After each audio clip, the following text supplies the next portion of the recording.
I dismiss those types of narratives for the same reason I would dismiss narratives about Manny Pacquiao being on drugs, or Floyd being on drugs, or Canelo being on drugs, or Crawford having loading gloves being on drugs, or Usyk paying off the ref to avoid body shots, Floyd paying off refs, Manny Pacquiao paying off, you know, whatever, all of that. Just all of the top fight. Well, let me point this out. Notice the pattern. Firstly, all of the top fighters have conspiracy theories thrown at them for the sake of tearing them down. Let's talk fight science philosophy. One of the easiest ways to test yourself and see how biased you are for a fighter, for or against a fighter, to differentiate between if you are a fan or a fanboy, you should at least be able to, off the top of your head, at any moment be able to give a substantial criticism of that fighter, whether it's about something that they do in the ring, like bad habits, or outside of it, moves that they made that just aren't acceptable. Nobody is perfect, and if it's not easy for you to recognize the imperfections of your favorite fighter, you likely have a problem. Now, why is this so important? Because in order to have a proper appreciation of the science, you have to acknowledge your biases and overcome them.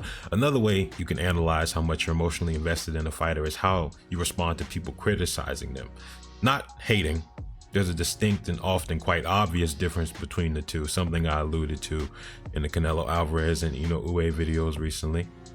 On this channel, you will never see me hating on fighters, and I don't even like using the word never, but it's applicable here.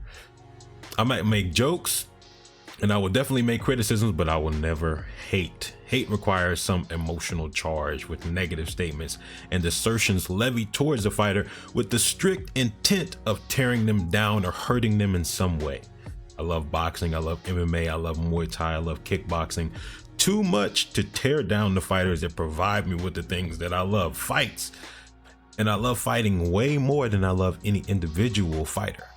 And that's the way I want the fight scientists to be, the community to be. Now, once you acknowledge your biases and take them into account with your decision making, then you begin to levy criticism. Criticism has the exact opposite intent of hate. Critiques come from a place of desired improvement, not the desire to tear down, but the desire to build up. And when someone's glasses are blinded with the fog of emotional bias, either for or against the fighter, it becomes hard to distinguish between the two. Now, when it comes to tribalism, here's the demonstrable truth. The more popular the fighter, the more extreme and divisive the opinions get surrounding that fighter, about and surrounding that fighter.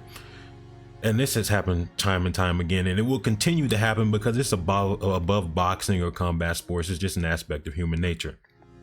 Floyd is considered by some to be unbeatable and the greatest fighter of all time. And by others, he's completely an overrated cheater who lost plenty of fights, paid off the judges, fought everyone out of their prime strategically, and was on PEDs. And when Canelo reached the pinnacle of the sport, he got the same treatment as Floyd.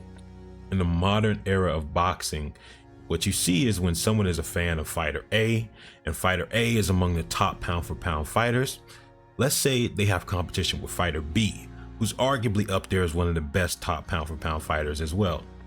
What happens is people's emotional investment in fighter A causes them to lash out and want to tear down or hate on fighter B. And I see this everywhere with every fighter. You could argue it's worse with some fighters compared to others, but I really don't care because it's true across the board. Well, how do you cure that? Lose the obsession and you lose the emotional investment. Not all the way. You don't have to lose emotional investment, not all the way, because it's all for fun. You're supposed to be having fun. You can still have favorite fighters. When I picked against one of my favorite fighters in general and my second favorite boxer, Errol Spence, some people thought it was hate. Look at the timing. Some people thought it was hate because I was pointing out his flaws and talking about how they would play a decisive role in his defeat versus Crawford. Even though with all of the critiques, I would consistently point out how much of a fan I am of Spence and still am today, despite him losing the way he did. One of the few fighters that I actually have to check my bias for. The Tribalism performance from the monster, Inoue, was very questionable in my eyes, and I critiqued it, and people didn't like those critiques and gave me some pretty interesting defenses. But my critiques of his defense and rushed offense seemed to be quite accurate considering what just happened when he tried to rush everything a few days ago. Now, those are my two favorite boxers. And within my criticisms of those two, I mentioned how much I like them. People are still blind, and they are blinded by the emotional investment they have, and they can't accept the criticism, and they filter it as hate, which means they can't see reality, at least not to the same degree as someone whose lenses aren't as fogged up. I criticize Canelo, and it's similar to the level of fanboyism, but to a greater degree because of what I said, being a more popular fighter. Because the more popular a fighter is, the more extreme the fanatics, the more extreme fanatics that will rise to the surface. And that's both true with haters and lovers. When lovers is a strange way to put it, no diddy, but you get what I mean. I almost always preface and repeat that I think Canelo is the greatest active fighter, which to me is just true. I can't think of a good argument against that. But hopefully, as you can tell by what I've said so far, I think no one is above criticism. And in fact, I think the higher you go, the more criticism you should receive along with the praise. More praise and more criticism. Because you got to the top because you were performing at a top level. But when you're at the top level, you deserve the top level of critique. Your feet should be held to the fire.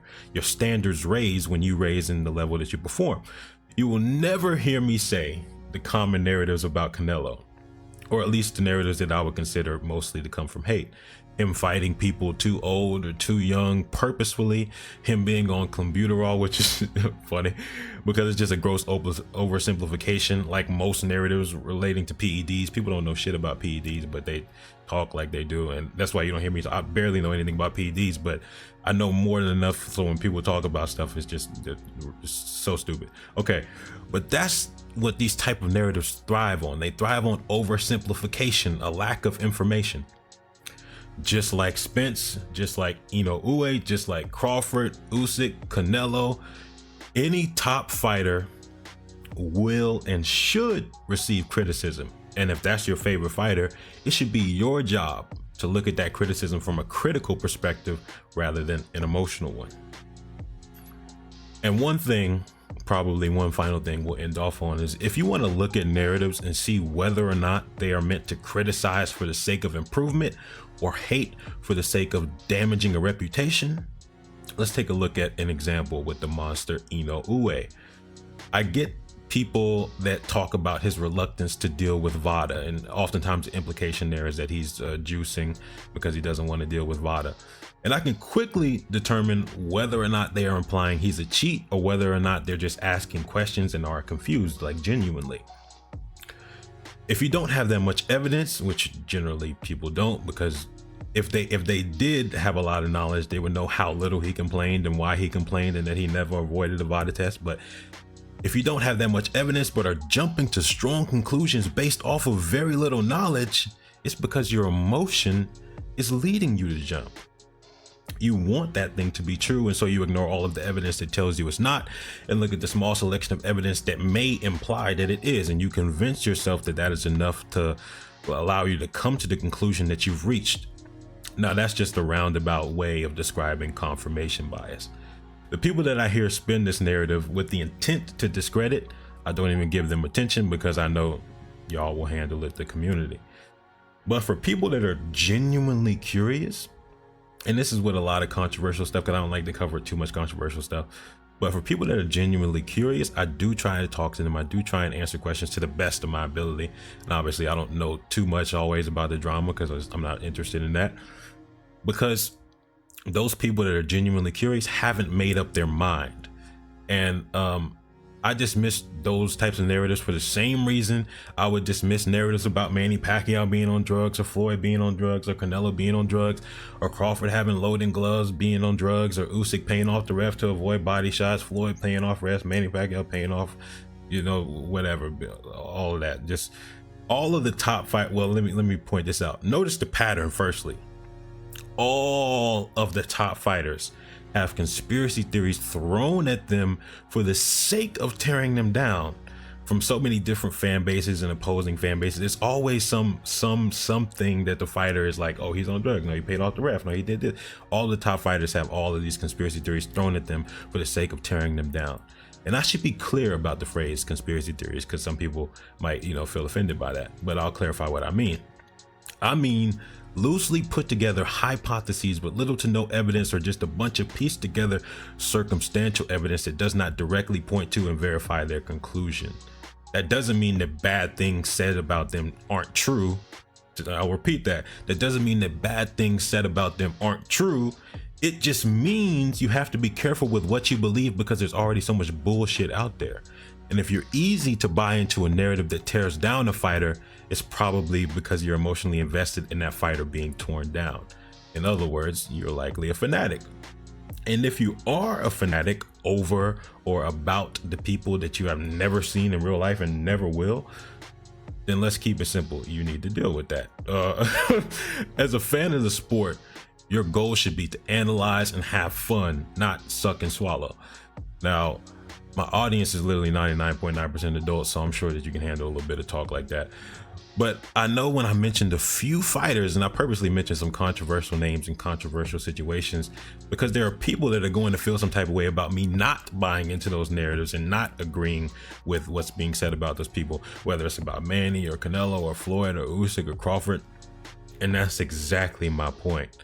Think about the standard of evidence that you hold your favorite fighter to, and think about the standard of evidence that you hold the person that you were trying to call out for something.